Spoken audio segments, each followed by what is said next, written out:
Bismillahirrahmanirrahim. Assalamualaikum warahmatullahi wabarakatuh. Para peserta yang saya banggakan, yang saya hormati, pimpinan Rumah Sakit Universitas Airlangga dan rekan-rekan yang berbahagia. Pada kesempatan pagi ini, saya akan berbagi mengenai suatu pemikiran bagaimana kita harus membangun sinergi terpadu lintas sektor dalam menghadapi pandemi COVID-19 ini. Sejauh ini kita ketahui bahwa COVID sudah merupakan musibah atau wabah yang mendunia, sehingga WHO menyatakan ini sebagai suatu pandemi, dan kita harus bersiap-siap bahwa jangan sampai kita terlambat dalam melakukan antisipasi terhadap kasus ini. Seperti kita ketahui, memang ini awalnya berasal dari Wuhan. Ini adalah data sekitar 4 hari yang lalu, yang saya dapatkan dari internet, bahwa kasusnya sudah jumlah 180.000 kasus. Dan yang terbaru sekarang sudah naik bahwa situasi global menjadi 270.120 yang sudah dikonfirmasi positif, didapatkan 11.276 kematian, dan 90.603 yang sembuh. Kita lihat bahwa di sini total case-nya ini makin lama makin meningkat, dan meningkatnya cukup tajam. Ini sudah tidak landai lagi, tapi sudah menuju suatu peningkatan yang sangat curam. Di sini bisa kita lihat bahwa di kasus total case-nya yang di warna biru itu sudah naik hingga lebih dari 200.000, total death-nya juga naiknya cepat sekali. Di Indonesia bagaimana? Data per tadi malam, itu di Indonesia ada 369 kasus yang terkonfirmasi COVID positif, ada 32 kematian, dan disampaikan 17 sembuh. Dengan beberapa wilayah yang sudah mengkonfirmasi positif, yaitu di DKI Jakarta, Jawa Barat, Jawa Tengah, Kalimantan Barat, Sulawesi Utara, Bali, Banten, Yogyakarta, Kepulauan Riau, dan Jawa Timur. Wilayah Indonesia dengan transmisi lokal, DKI Jakarta, Jawa Barat, Jawa Tengah, dan Banten. Di seluruh dunia sudah banyak aksi untuk melawan COVID ini. Di Amerika sudah mengeluarkan kebijakan untuk menutup sekolah dan melarang kedatangan warga negara dari 26 negara Eropa. Event atau ajang olahraga, tempat rekreasi seperti Disneyland ditutup oleh pemerintah.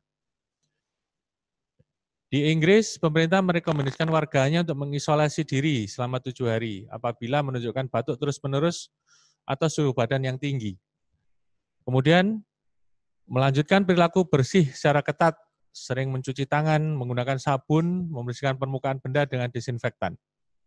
Di Australia, pemerintah menggempur dengan publik dengan iklan layanan masyarakat tentang pencegahan virus corona di TV, radio, koran, billboard, dan lain-lain. Di Singapura, pembatalan ajang besar, pengunjung dibatasi, terutama dari Italia, Prancis, Spanyol, Jerman dilarang masuk, atau bahkan transit pun tidak diperbolehkan. Kemudian perusahaan diminta mengurangi kontak jarak dekat dan mengatur jam kerja. Di Nepal, penutupan semua ekspedisi pendakian di Gunung Everest untuk tahun ini. Di Amerika, data per 18 Maret, didapatkan 7.000 kasus, 7.403, dengan kematian 116, yang sembuh 106. Di Amerika yang dilakukan apa? Di bidang kesehatan, mereka memiliki Center for Disease Control and Prevention, CDC, di sini mempelajari virus dan membantu mencari solusi, mungkin membuat vaksin dan lain sebagainya. Sedangkan FDA, di sini dia juga mengembangkan vaksin, obat-obatan, dan tes diagnostik. Dan untuk profesional kesehatan, mereka menawarkan selalu melakukan pengujian dan tanya jawab tentang alat diagnostik tersebut. Di bidang transportasi dan keimigrasian, FAA atau Federal Aviation Administration menawarkan panduan bagi para pelancong udara, dan mereka memiliki informasi tentang penutupan kantor atau membuat pengaturan acara rapat dan lain sebagainya. Di bidang keuangan dan pajak, mereka memberikan saran-saran bagaimana untuk mengelola dampak keuangan terkait dengan corona ini. Dan di Small Business Administration menawarkan pinjaman terkait bencana dan nirlaba yang terkena dampak coronavirus ini. Di bidang pendidikan, mereka menyiapkan informasi untuk orang tua dan siswa. Dan dari informasi yang saya dapat, bahwa mereka juga merumahkan seluruh siswa yang ada di sana dan belajarnya lewat di rumah. Apa yang dilakukan pemerintah Indonesia? Ini pertanyaan kita sekarang. Kebijakan pemerintah, saya kutip dari Sekap tanggal 16 Maret 2020, pemerintah melakukan kebijakan lockdown, tapi ini harus seizin pemerintah pusat. Apa yang harus dilakukan atau yang disarankan oleh pemerintah? Yang pertama adalah mengurangi mobilitas. Yang kedua, menjaga jarak. Yang ketiga, mengurangi kerumunan orang. Yang keempat, belajar dari rumah, bekerja dari rumah, dan beribadah di rumah. Kemudian mempertahankan pelayanan kepada masyarakat, khususnya ini ke sarana-sarana pemerintahan. Kemudian transportasi publik tetap tersedia. Kemudian kebijakan nomor 2, semua kebijakan di daerah harus dibicarakan dengan pemerintah pusat. Jadi ini masih tersentralisasi. Kemudian dibentuk Satgas COVID yang merupakan satu-satunya rujukan informasi masyarakat. Satgas di pusat diketuai oleh Bapak Doni Monardo ya. Kemudian 4 hari berikutnya kebijakan pemerintah yang sesi kedua adalah melakukan rapid test. Tujuannya apa? Tujuannya adalah melakukan screening. Kemudian di mana yang ditujukan adalah di tempat yang merupakan prioritas di lokasi yang rawan. Dari beberapa info, mungkin yang pertama kali dilakukan adalah di Jakarta, khususnya Jakarta Selatan. Kemudian untuk rapid test ini dilakukan desentralisasi. Nanti Kemenkes akan menunjuk lab-lab tertentu yang akan melakukan tes tersebut. Yang kedua, selain rapid test adalah menyiapkan obat. Di sini pemerintah akan menyiapkan dokter atau tenaga medis yang sifatnya keliling, nanti akan melalui puskesmas atau melalui rumah sakit rujukan yang ditunjuk. Kemudian yang ketiga adalah menyiapkan rumah isolasi dan rumah sakit darurat. Di sini kita sudah mendengar banyak hal bahwa akan dibuat ruang karantina dan observasi di Pulau Galang dan Sebaru. Kemudian akan dibuat rumah sakit darurat. Kemudian akan meningkatkan kapasitas rumah sakit rujukan terkait dengan Sarpras dan SDM-nya. Kemudian akan menyiapkan rumah sakit swasta untuk dijadikan sebagai tempat merawat kasus coronavirus ini. Nah, terkait dengan kebijakan tersebut tidak mungkin pemerintah hanya menyampaikan ide-ide tanpa berkoordinasi dengan kementerian yang ada di bawahnya. Jadi di sini pemerintah akan menggerakkan kekuatan negara dan bangsa untuk mengatasi kesulitan ini. Karena apa? Karena masalah kesehatan yang ada saat ini merupakan masalah kesehatan global dan pasti akan menimbulkan masalah ekonomi yang mengikuti kasus ini. Dan yang terakhir adalah pemerintah menyarankan untuk tetap melakukan protokol kesehatan ketat. Maksudnya bagaimana? Kalau selama ini kita melakukan PHBS dengan selalu mencuci tangan, sering menggunakan masker, dan apabila batuk pilek segera ke dokter dan sebagainya, tetap kita lakukan. Ya, kita juga sebagai tenaga medis harus menyebarkan hal ini. Ya. Di sini saya mencoba melihat bahwa pemerintah selain bekerja sama dengan Kemenkes juga bekerja sama dengan Kemenku, Kemendikbud, Kemenak, Kemeninfo, Kemenlu, Dirjen Imigrasi, Kemenpan, TNI Polri, dan lain sebagainya. Namun di sini yang masih belum tegas disampaikan ini adalah bagaimana efek dalam melakukan pengawasan, evaluasi, apakah kebijakan yang disampaikan oleh pemerintah itu sudah berjalan atau belum. Melalui Kementerian Kesehatan, pemerintah menetapkan COVID sebagai penyakit yang menimbulkan wabah dan berupaya untuk menanggulangi. Untuk Kementerian Keuangan akan menyiapkan APBN untuk menangani wabah tersebut. Ini hampir sama dengan apa yang dilakukan secara global. Di sini saya akan mencoba untuk berbicara lebih turun lagi. Setelah kita bicara dunia, kita bicara Indonesia, sekarang kita bicara tentang Jawa Timur. Update per kemarin bahwa didapatkan ada 9 kasus yang positif, dapatkan 36 PDP, 91 ODP.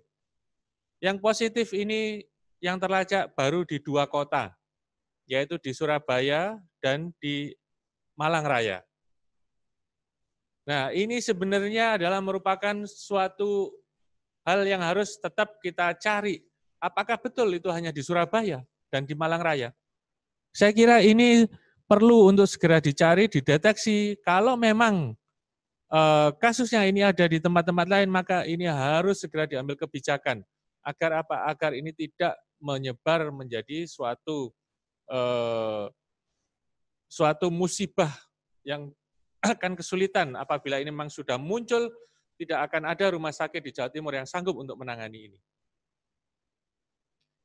Di Jawa Timur kita mengetahui ada gugus tugas penanganan COVID, di mana ketuanya oleh Sekda Prof Jawa Timur, yaitu Bapak Heru. Kemudian dibuat 3 rumpun. Di sini ada rumpun promotif dan preventif yang diketahui oleh Kepala Pelaksana BPBD Jawa Timur, kemudian oleh Bapak Subhan Wahyudiono, kemudian rumpun 2 itu kuratif. Di sini ketuanya adalah Dr. Joni Wahyuadi, Direktur Utama Rumah Sakit Dr. Sutomo. Kemudian yang ketiga adalah terkait dengan tracing atau penelusuran. Di sini diketahui oleh Dr. Herlin Verliana sebagai Kepala Dinas Kesehatan Provinsi Jawa Timur. ID sebagai bagian dari rakyat Indonesia, kita sebagai garda terdepan tenaga kesehatan, ID juga membentuk Satgas PPID. Dan di Jawa Timur, kita juga memiliki Satgas ID wilayah. Kita berharap selain ada di Jawa Timur, di cabang di seluruh Jawa Timur juga membentuk adanya Satgas ini. Atau minimal tempat-tempat yang bisa kita jadikan sebagai sentra, crisis center untuk terkait COVID-19. Di mana ID kita harapkan juga bekerja sama dengan Muspida di tingkat yang sesuai, misalkan di wilayah Jawa Timur kita bekerja sama dengan Muspida tingkat 1, dengan Gubernur, dengan Pangdam, dengan Kapolda dan jajarannya, maka ini informasi harus tetap kita jaga untuk mendapatkan suatu solusi yang terbaik untuk daerah-daerah tersebut. Mungkin situasi di Jawa Timur akan berbeda dengan situasi di Jakarta. Ini adalah tim Satgas COVID-19 yang ada di Jatim. Kita memiliki tupoksi. Ini sebagai contoh saja bahwa saya sebagai ketua mengkoordinasikan kinerja tim Satgas, melakukan koordinasi di eksternal. Dan dibantu oleh wakil ketua yang akan melakukan koordinasi internal di dalam tim Satgas. Nah, kita memiliki divisi kesekretariatan dan humas, di mana ini menjalankan fungsi diseminasi informasi melalui media cetak, online, media sosial ke lingkungan internal ID. Kemudian membuat media edukasi dan pencegahan ke masyarakat, ke siswa-siswa sekolah, dan lain sebagainya. Dan menjalankan fungsi kehumasan. Sedangkan untuk hubungan antar lembaga, yang pertama koordinasi lintas sektor. Kalau di ID Jatim, kita dengan Gubernur, Kepala Dinas Kesehatan, Pangdam, Kapolda, BNPB, dan lain-lain. Kemudian yang kedua, mendorong terbentuknya tim terpadu COVID Jatim sebagai sarana koordinasi dan komunikasi ke vertikal, ke atas dengan tim Satgas PPID, dan ke bawah dengan tim ID cabang. Kemudian kita memiliki divisi pemetaan, pencatatan, dan pelaporan. Di sini kerjasama dengan Persi dan Pemprov terkait dengan pemetaan daerah faktor risiko tinggi dan risiko outbreak, pemetaan rumah sakit yang bisa dijadikan sebagai rujukan COVID-19 dan tenaga sumber daya kesehatannya bagaimana. Kemudian membuat sistem pencatatan dan pelaporan kejadian kasus COVID-19 yang terdiagnosis positif atau ODP ataupun PDP. Kemudian melakukan koordinasi dan mengevaluasi alur rujukan antar fasilitas kesehatan dan rumah sakit rujukan sampai rumah sakit rujukan utama. Kita juga memiliki dewan pakar yang terdiri dari ahli di beberapa universitas, terutama yang sangat sering memberikan pertimbangan-pertimbangan secara regional maupun secara nasional. Di sini kami mengharapkan beliau-beliau mampu membuat modul pelatihan yang aplikatif, melakukan pelatihan tata laksana, alur koordinasi, dan alur rujukan terhadap pasien COVID-19. Ini saya ambil sebagai contoh, ini dilakukan alur rujukan yang ada di Rumah Sakit Dr. Sutomo. Kita melihat dari alur rujukan ini ada banyak hal, tidak hanya dari Rumah Sakit Dr. Sutomo yang menentukan. Tapi di sini apabila ada pasien datang atas inisiatif sendiri akan masuk di pusat screening. Apabila pasif dirujuk ada call center. Nah, kerjasama di dalam rumah sakit ini juga harus disiapkan oleh masing-masing rumah sakit. Tentunya Rumah Sakit Dr. Sutomo tidak sama dengan rumah sakit yang lain. Maka saya sangat berharap bahwa dari rumah sakit yang lain juga menyiapkan alur pasien apabila ada pasien yang dicurigai ODP, orang dengan resiko, ODR atau PDP itu bagaimana cara untuk penanganan dari pasien tersebut. Apakah pasien ini yang datang harus di-swab semua? Tentunya tidak. Pasti ada kriteria-kriterianya. Saya melihat bahwa dukungan dari pihak-pihak lain terhadap penanganan kasus COVID ini sudah luar biasa dan saya sangat apresiasi, berterima kasih sekali. Jadi rumah sakit swasta juga turut ambil bagian di dalamnya. Kemudian dari MUI tentang penyelenggaraan ibadah dalam situasi seperti ini. Kemudian untuk sistem pembelajaran atau startup yang terkait dengan pembelajaran untuk adik-adik yang setingkat SD, SMP, SMA, dan lain-lain. Di sini banyak yang sudah dilakukan oleh kawan-kawan. Kemudian Bank Dunia juga kami lihat mereka menawarkan bantuan untuk menghadapi COVID.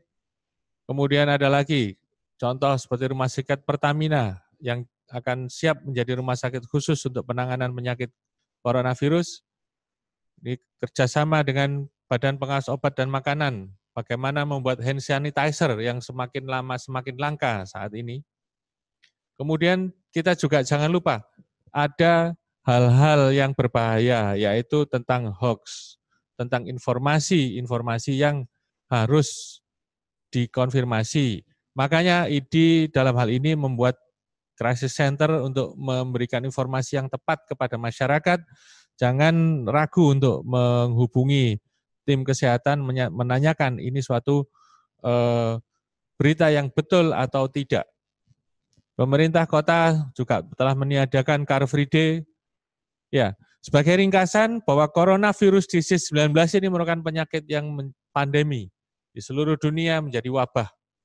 Pemerintah sebagai leader dalam menyelesaikan permasalahan kesehatan yang akan diikuti oleh lembaga, permasalahan kesehatan ini pasti akan diikuti masalah ekonomi, sehingga pemerintah harus menggerakkan lembaga kementerian terkait untuk tidak ragu mendahulukan kepentingan kesehatan. Kalau kesehatan sudah menjadi leadernya, maka yang lain insya Allah nanti akan bisa ditata, tapi dengan suatu kompromi-kompromi yang akan disepakati. Ini kami akan merekomendasikan hal tersebut. Kemudian yang ketiga, kerjasama lintas sektor merupakan keharusan. ID bersama Muspida akan menjalankan instruksi pemerintah di lingkup kerja yang sesuai. Dan yang terakhir, dukungan lembaga non-pemerintah sangat diharapkan untuk memperkuat pelaksanaan kebijakan yang ada di lapangan. Terima kasih. Demikian, terima kasih. Assalamualaikum warahmatullahi wabarakatuh.